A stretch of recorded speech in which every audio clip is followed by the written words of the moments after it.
My four best friends outside of my family are Grant, Aaron, Jill, and Amber. Grant is a national defender. He was my doubles tennis partner and was 5 years older than me. We had many discussions about divorce, reconciliation, and the expectations and prospects of married people. We talked about it over dinner and drinks at the tennis club, spectators at sporting events, and playing cards with other men. Aaron is a psychologist. We organized many charity events together and coached our son's basketball team and our daughter's soccer team together. Aaron is the same age as Grant and 5 years older than me, although his son and daughter are the same age as me and are good friends with my children. We also talked about divorce, reconciliation, expectations of men and women, and the psychology of marriage, sometimes with Grant, when Aaron joined our card game group, and often with both of them. Jill is a marriage counselor and my biracial partner. Jill was 3 years older than me and a close friend of my wife, Mary. Besides spending time at the pickleball court and eating lunch, Jill almost always hangs out with Mary and Jill's husband, but sometimes alone. We also had many discussions about divorce and reconciliation. Amber is 3 years younger than me. I met Amber when I rescued her from a difficult situation. She claimed that I saved her life, but I think that was a bit of an exaggeration. Anyway, we became friends and she became friends with Mary. Amber is a public relations and media expert and probably has more friends and acquaintances than anyone I know. The medical organization I work for has used it on my recommendation several times for PR and media relations, with great success. I probably call or text her at least every other day, and she often comes over to our house on the weekends, and we meet up with her and her date, if she has one. Another thing about Amber is that I'm the only true friend she's ever known. She moonlights as an elite escort, aka prostitute. How I found out is another story which I won't tell now. But our relationship is such that she knows that I won't judge her, so sometimes she even tells me about it. She is single, but because of the many people she knows and her part-time job, which she loves, relationships and expectations of married people are often discussed. If I ever cheated on Mary, which I don't want and can't imagine, I would want to be with Amber because she is the most beautiful woman I know and has a vibrant personality.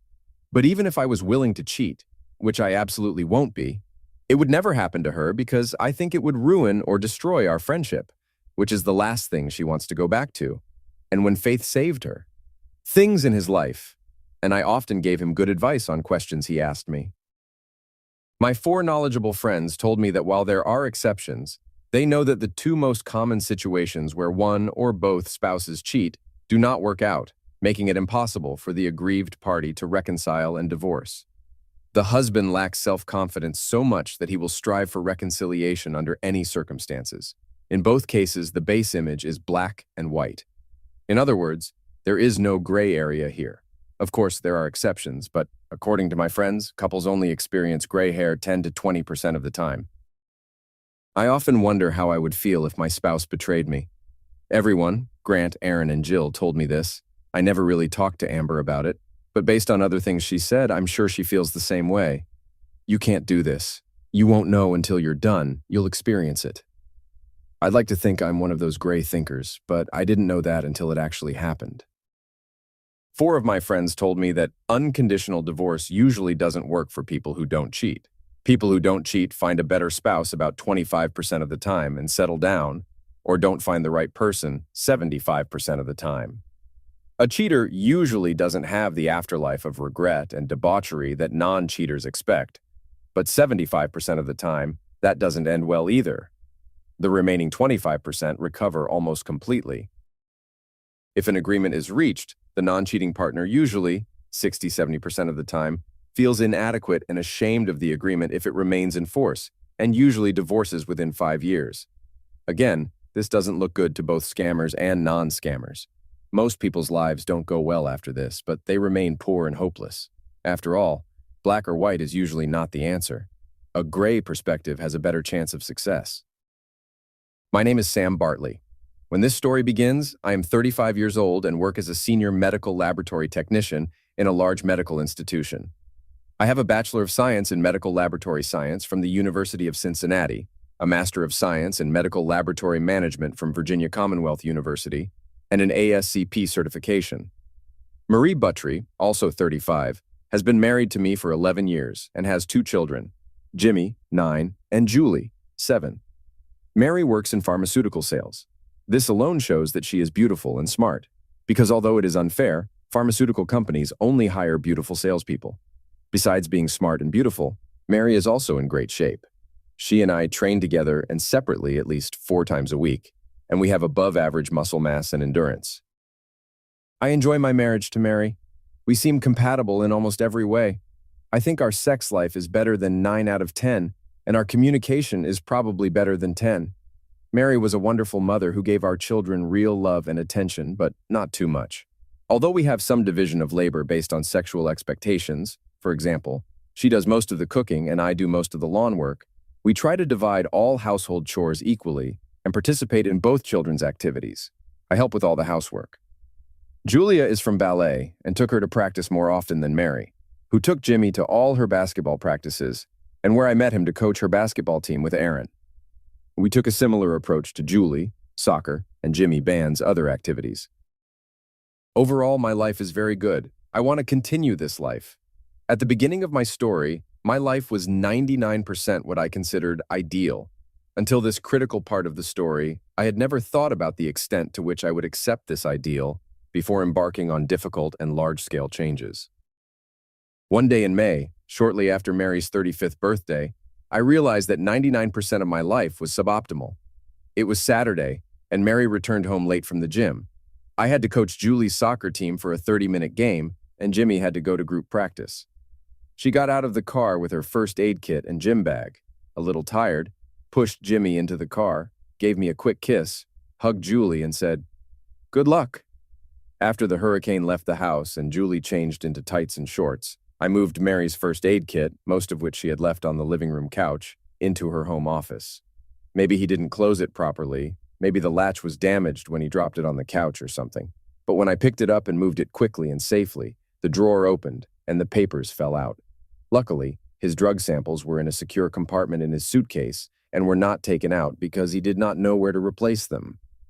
Since all the files were scattered, I didn't think it was important to put them back together. When I picked up the papers scattered on the floor along with brochures and order forms, there were 4 cards. One of them was a cheesy birthday card I sent, 2 were homemade cards made by children, and the 4th was a sexy card with the words, "Happy birthday to your beautiful pizza booty" on the front, and a picture of a slice of Italian pepperoni pizza with the words, "with playmates" inside, and "more fun" at the top. Handwriting between and playmate, as well as the shadow of a sensual reclining female figure. Inside it said, "It was an honor, Rob." I was shocked. Although I didn't really know who Rob was, I had my suspicions. For the past few months, Mary has been training a new salesman named Rob, forgot my last name, to take over some of her territory while she took care of a sales rep who got pregnant and left the company most of the time. Territory. Business. I took photos of Rob's map from the outside and inside. I then put all the papers back in Mary's suitcase, put the card under the remaining papers, locked the suitcase, and put it back on the living room couch instead of taking it to Mary's office. Just 5 minutes later, her name and photo appeared on Marie's local website. Robert Driscoll. He looked no older than 25 years old and was as handsome as any pharmaceutical representative, and perhaps even a little handsomer than usual for such representatives. In fact, he looked a lot like the guy Mary was with when I charmed her, in her opinion. Julie really wanted to go to the game, so we got in the car and drove off. I continued to talk to him to take my mind off what I had just discovered, which completely shocked me. I somehow managed to get through Julie's game without vomiting, embarrassing myself, or acting like a sphinx, although I relied more than usual on Aaron's deals and strategy. All the girls were happy that we won with a score of 4. 3. This always happens when the game is close and both teams score. It's nice. Later, Aaron and his daughter Julie and I, Julie's best friend from our team, and a girl from the other team who was also a good friend of Aaron's daughter, went out for smoothies. While everyone at the table enjoyed their milkshakes, I excused myself and dialed Grant's cell phone number. Grant answered just as the doorbell rang. "Boris, you'd better not give up on the doubles tomorrow," he said without even saying hello. He called me Boris, referring to Boris Becker, the former German professional who is considered the 11th best player in the world. Tennis player of all times? I hope he calls me that because he thinks I look like Becker, height 91 blonde, blue eyes, very handsome, or because of my tennis skills, and not because after his retirement, Boris was found guilty of tax fraud. No, idiot. How can I stop you from just asking a few questions so we have an attorney-client relationship, and you can't even send questions to anyone else? I asked. Isn't this a joke? He answered after a pause of several seconds. No, I answered a little more firmly than I intended. Okay, now we have verbally agreed that you will give me $1 tomorrow after the doubleheader, and I will email you a contract that you will sign on Monday, okay? Okay, I quickly replied. Okay, what's the question? Only one so far. Who would you recommend as the best private detective? After a long pause, he asked, Why do you want to know? You can't ask me questions now, just answer them.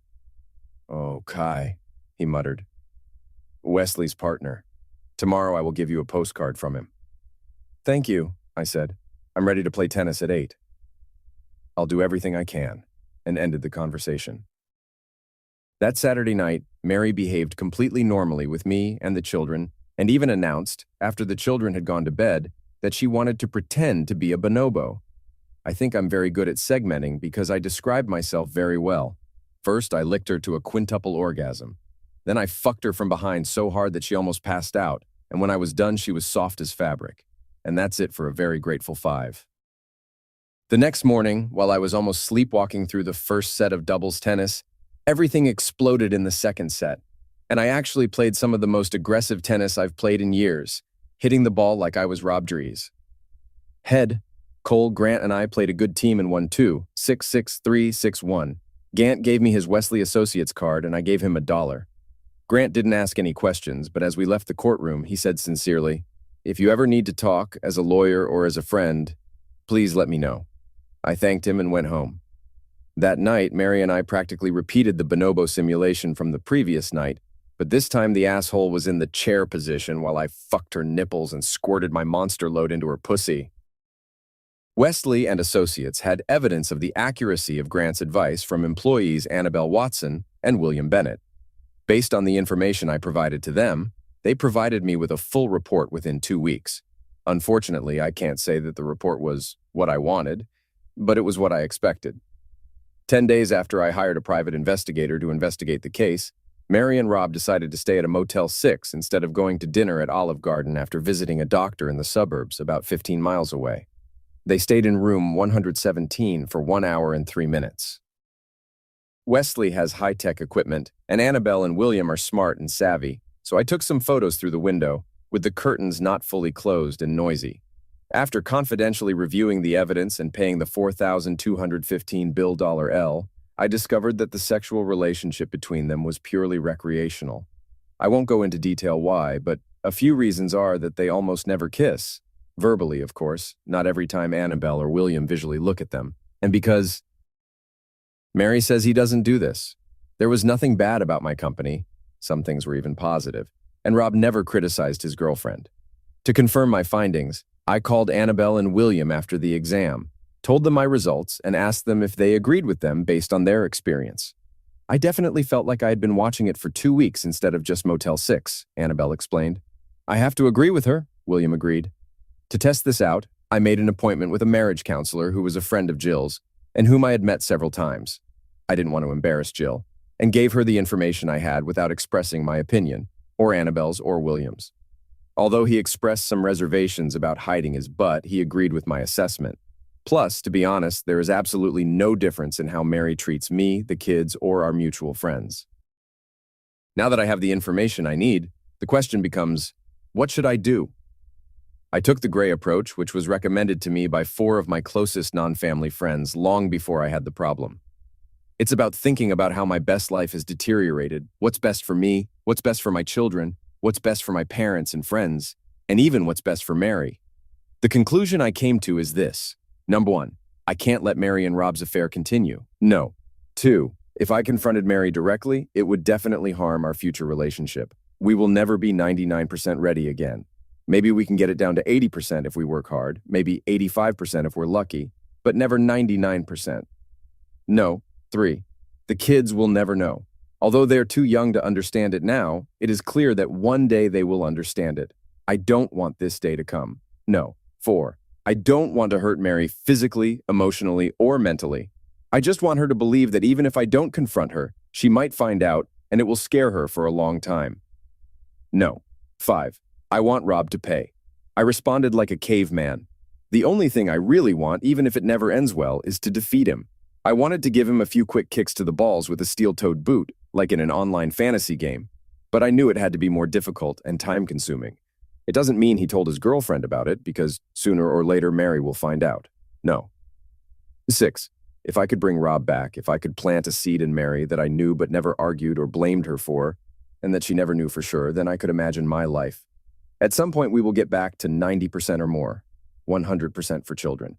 Number 7. I want to act quickly. I don't want any more contact between Mary and Rob. Now that all the parameters are set, the question arises, what exactly needs to be done? Because I work for a medical company and run a laboratory, I know a lot about drugs, viruses, bacteria, and other substances that enter the bloodstream and their effects on the human body. After checking all the information, I found that my first preference was the best. He infected Rob with herpes simplex virus type 1, HSV1, and herpes simplex virus type 2, HSV2. In both cases, symptoms may appear within 12 days. If a particularly virulent strain of HSV1 is used, it will almost certainly appear in vitro within 4 days. I needed to find a way to infect Rob so that he would show visible symptoms within 4 days, while ensuring that Mary was not infected. I asked Annabelle and William to carefully examine Rob and try to find a way to ensure that Mary did not become infected before she showed obvious symptoms. Mary knows enough about medicine to easily recognize HSV1, avoid it like the plague, and be nervous. It turned out that everything was almost perfect. The only thing that didn't work perfectly was that I couldn't stop Mary and Rob from having one more and final fun sex. 13 days have passed since the first incident that Annabelle and William witnessed. This time on Tuesday, they visited the office of another suburban doctor for the last time that day, in room 142 of the Holiday Inn Express. This time they stayed in the room for 57 minutes. The sound was good, but there were only 2 grainy photographs. The tone was essentially the same as the first time and did not contradict my conclusions about recreational sex. On Thursday after Tuesday's game, Rob played racquetball in the school locker room. This out-of-town employee, whom I hired and paid online and never met in person, met Rob in the locker room and injected him with high concentrations of HSV1 and HSV2. I raised the issue with one of the guys in the office and asked Mary to stay home on Friday. She'd only been on 2 dates and was almost done teaching Rob how to do it on his own. I also lied about winning a competition in Las Vegas, much to Mary's surprise. Mary and I's surprise vacation was from Saturday to Wednesday of the following week. She never saw or contacted Rob over the weekend. A short trip to Las Vegas had the added benefit of improving Mary's and my sexual compatibility, which had been with us from the beginning, although she was still struggling to get over her relationship with Rob. Although I didn't need it to have normal sex with Mary, I wanted to give her the sexual experience of her life, so I bought some small blue pills and a thin vibrator. In 5 days and 4 nights in Las Vegas, Mary and I had more sex than we had in our entire lives. This even included me fucking her ass with a vibrator a few times, something we had never talked about before and something she was reluctant to try in Vegas. But one day she fell in love with both of us. One day with her, recovered, fainting. We used it on her ass while I fucked her pussy. After a trip to Las Vegas, Mary went to work on Thursday morning and was happier than ever. She returned on Thursday evening nervous and almost in a bad mood. I know exactly why. She saw that Rob had herpes on his face. Annabelle took some great photos, and I didn't tell her about my out-of-town agent. The following week, Mary played the role of a long-tailed cat in a rocking chair factory. Apparently he had taken a blood test, obviously not at my lab, although Rob did it there, and was waiting for the results. After extensive investigation, including tapping her phone, I have concluded that she is no longer in a relationship with Rob, who has in fact been fired. I guess drug companies don't like it when their salespeople call with herpes on their faces. Rob was apparently aware of the symptoms when he had his first seizure and immediately sought treatment before it ruined his life forever. Either way, I don't care. I foresaw the day when Mary's blood test came back negative. It was Wednesday, a week after our trip to Las Vegas. He seemed like the happiest man in the world. That night she attacked me. He'd been asking me for sex ever since we got back from Las Vegas, first complaining about being sexually tired from our sexual adventure there, then complaining that he didn't want me to catch the disease that even put him to sleep. In bed. Bed. A guest room. She looked like a bitch in heat and rode me like a champion cowgirl. Over the next 2 weeks, I subtly tortured her into listening to a conversation about a man who had been fired from her clinic because of herpes. She didn't ask me how I treated it, which he discovered even though she asked. Tell me why the medical profession is very small and small. As I said, my lab tested Rob's blood. Over the course of several weeks, he would sometimes look at me strangely and wonder what I knew, but this never affected his behavior. In fact, she seems to be trying to be more flirty and sexy than usual. You may be wondering how I spent all the money I should have spent without Mary knowing. The answer is simple. It cost me over $25,000, including a private investigator, an out-of-town agent, a trip to Las Vegas that I had to earn, and many other unexpected expenses. I borrowed money from Amber without interest and agreed to pay it back gradually over 30 months. I could easily hide it for 30 months, but not 6 weeks. But before Amber lent me the money, there was a warning. He wants to know why and promises not to tell anyone. I trusted her, especially because she, like Pollyanna, still believed that I had saved her life. Even if it wasn't true, to me saving her was a big deal. It required me to put myself in danger. So I said to him, I tried to tell him only the basics, but in the end, he managed to tell me the whole story in 2 days, while Mary and the children went on a short trip with their parents. I also told him that if he didn't forgive him completely, I would probably fire Mary after the kids went to college. Taking out $25,000 in cash, he told me, here's the deal. You pay them in installments over 30 months, but that's not the end. Work for a while. A few years ago, if you threw Mary overboard, you and I would become one and see if we were compatible in the long run, okay? I couldn't believe what he said. This means that he has subtle feelings for me, and although he would never try to destroy my marriage if I did it myself, he wants to try it with me. But you're younger than me, and maybe you'll get married sooner, I muttered. The disciple means nothing. The chance that I would marry someone other than you is slim, but if that happened, we would reconsider our decision now. Is there a deal now, or should I put the money under the mattress? After a pause, I said, we'll get along. That's when Amber kissed me on the lips for the first time. It wasn't a kiss. It was the kiss that set off the smoke detector. After she broke it, my knees became weak. That won't happen again until Julie goes to college, he said with a smile before putting some money down my pants, stroking my hard cock and tossing the rest on the table before walking away. Needless to say, it's been 8 years since Rob got herpes, and Mary became a nun. I now believe that I have lived over 90% of my optimal life, and am very glad, especially considering how well my children are doing, that I chose the gray, aka measurable method. Focus, not black and white focus.